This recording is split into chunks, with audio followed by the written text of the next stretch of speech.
What if I told you that everything you've been taught about success is a lie? Picture this.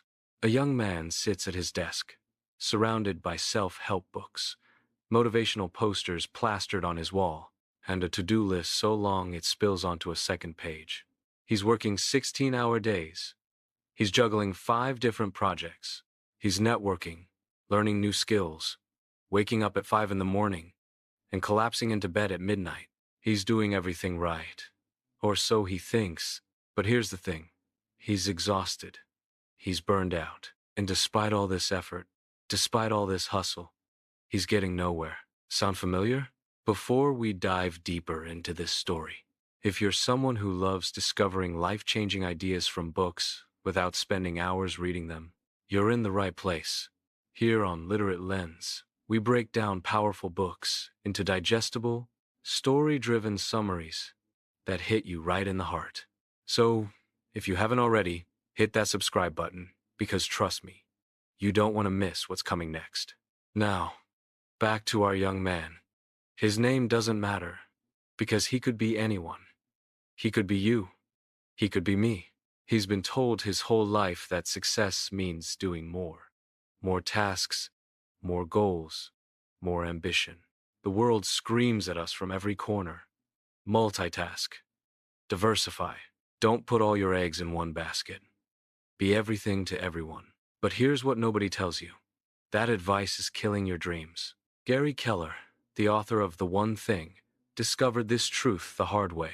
He built one of the most successful real estate companies in the world, but not by doing more. He did it by doing less. And when I say less, I don't mean being lazy or cutting corners. I mean focusing with such laser-like intensity on one single thing that everything else becomes irrelevant. He uncovered a secret that transformed not just his business, but his entire life. And that secret is deceptively simple. Success is not about doing many things well. It's about doing one thing so extraordinarily well that it makes everything else easier or unnecessary. Think about that for a moment. One thing, not 10 things, not 5 things. One. Let that sink in. Because it goes against everything we've been conditioned to believe. We live in a world that celebrates the busy, the overcommitted, the overwhelmed. We wear our exhaustion like a badge of honor. We brag about how little we sleep, how packed our schedules are, how many balls we're juggling in the air. But what if I told you that the most successful people in history didn't become great by juggling? They became great by focusing. Let me paint you another picture. Imagine a magnificent line of dominoes, each one slightly larger than the last. You flick the first tiny domino, barely the size of your fingernail. It falls and hits the second one. The second one knocks down the third. The third takes down the fourth. And so on. Now here's where it gets interesting. Scientists have proven that a domino can knock down another domino that's 50% larger than itself. So if you keep that pattern going, by the time you reach the 23rd domino, it would be as tall as the Eiffel Tower. And by the 57th domino, it would nearly reach the moon. All from one tiny push, one small action, one focused effort. That's the domino effect. That's the power of the one thing. Your life works the same way. You don't need to push 57 dominoes at once. You just need to find the first one, the right one. The one domino that, when it falls, makes everything else easier. But here's the problem. We're terrible at identifying that first domino. We get distracted. We think everything is equally important. We create massive to-do lists where item number 43 carries the same weight as item number 1. We treat our lives like a buffet, trying to sample everything instead of savoring the one dish that truly nourishes us. And in doing so, we spread ourselves so thin that we become mediocre at everything and exceptional at nothing. Keller asks us one question, and it's a question so powerful that it can change the entire trajectory of your life. Here it is. What's the one thing I can do such that by doing it, everything else will be easier or unnecessary? Read that again. What's the one thing I can do such that by doing it, everything else will be easier or unnecessary? This isn't just a question. It's a lens through which you should view every decision, every goal, every moment of your day. Let's get real for a second. Think about your life right now. Think about your goals. Maybe you want to get healthier. Maybe you want to build a business. Maybe you want to write a book, learn a language, repair a relationship, find inner peace. Whatever it is, you probably have a dozen strategies, 100 ideas, 1,000 little things you think you need to do. But what if there's just one thing? What if there's one keystone habit that, once established, makes everything else fall into place? For someone trying to get healthy, the one thing might not be joining 3 different gyms and trying 5 different diets. It might be as simple as going to bed an hour earlier every night. Because with better sleep comes better energy. With better energy comes better food choices. With better food choices comes motivation to move your body. One domino.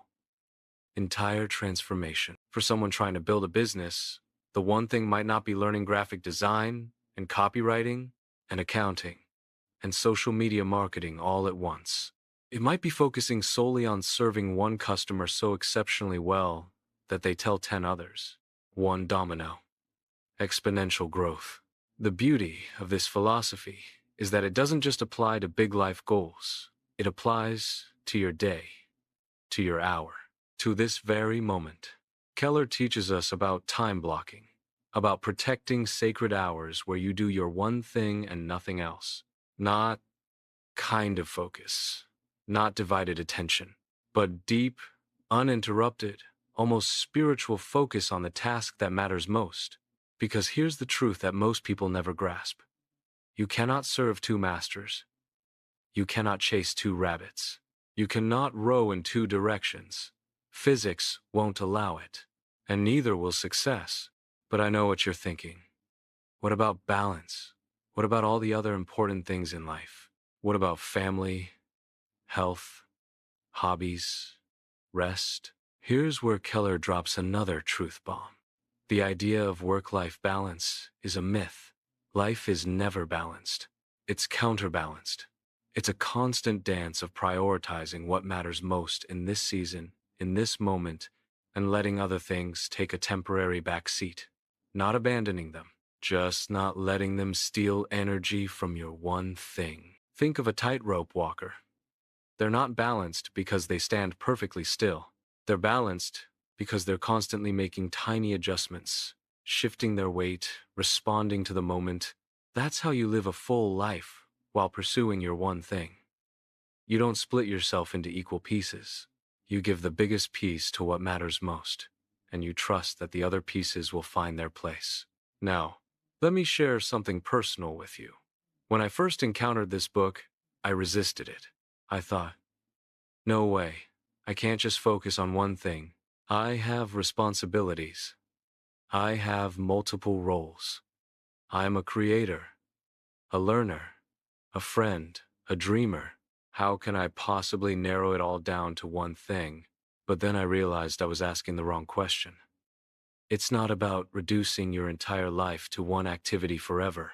It's about asking, in this moment, for this goal, in this season of my life, what is my one thing? For me, building Literate Lens, it was consistent content creation, not perfect editing, not viral growth strategies, not elaborate marketing plans, just showing up with one valuable video at a time, trusting that the dominoes would fall. And guess what? They did. They are. And they will continue to. Because I stopped trying to do everything and started doing the one thing that mattered most. The book shares story after story of extraordinary people who understood this principle. Steve Jobs didn't try to make Apple the best at everything. He focused on making beautifully designed, user-friendly products. One thing. Bill Gates didn't scatter his efforts across 100 ventures. He obsessed over software. One thing. The most successful athletes, artists, entrepreneurs, and leaders all share this trait.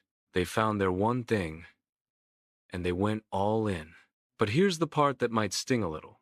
The reason most people never find their one thing is fear. Fear of missing out. Fear of making the wrong choice. Fear of what others will think when we stop doing all the things they expect us to do. We're afraid that if we focus on one thing, we'll lose opportunities. But the opposite is true. When you focus on one thing, you create opportunities. You become so good at that one thing that opportunities start chasing you instead of you chasing them. Keller also warns us about the lies that block us from our one thing. Lies like, everything matters equally. Lie. Some things matter more.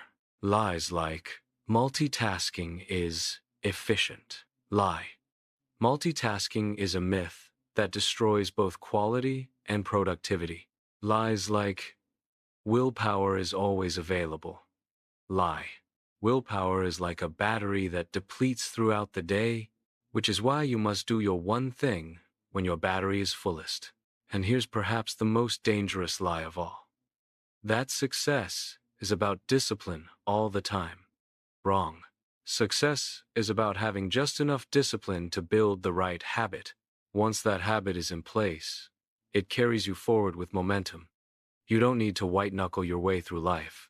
You just need enough discipline to tip that first domino. Then physics takes over. So what now? How do you find your one thing? Start by asking that focusing question in every area of your life. For your health, what's the one thing I can do such that by doing it, everything else will be easier or unnecessary? For your relationships, what's the one thing I can do such that by doing it, everything else will be easier or unnecessary? For your career, your finances, your spiritual life, ask the question. And then, here's the hard part. Have the courage to act on the answer. Because knowing your one thing means nothing if you don't protect it. You have to build your life around it. You have to say no to good opportunities so you can say yes to the great one. You have to disappoint some people. You have to let some balls drop. And that's okay. That's not failure. That's focus. That's strategy. That's choosing to be extraordinary at one thing rather than mediocre at many things. As we wrap up this journey through the one thing, I want you to imagine your life 5 years from now. In one version, you're still juggling, still overwhelmed, still stuck in the same place because you keep dividing your energy into 1,000 pieces. In another version, you identified your one thing, you protected it fiercely, and you're now living in a reality that once seemed impossible. Which version do you want? The choice is yours, but the clock is ticking. Every day you spend scattered is a day you could have spent focused. Every hour you waste on the unimportant is an hour stolen from the crucial. The dominoes are waiting. All you have to do is push the first one. If this video opened your eyes to a new way of thinking, do me a favor. Share it with someone who needs to hear this message. Subscribe to Literate Lens if you haven't already, because we've got more life-changing book summaries coming your way. And here's my challenge to you. In the comments below, tell me, what's your one thing? What's that first domino you're going to push? Let's inspire each other. Let's build a community of people who choose focus over chaos, depth over breadth, and extraordinary over ordinary. Remember, success is not about doing everything. It's about doing the one thing that makes everything else easier or unnecessary. Now go find your one thing and push that domino.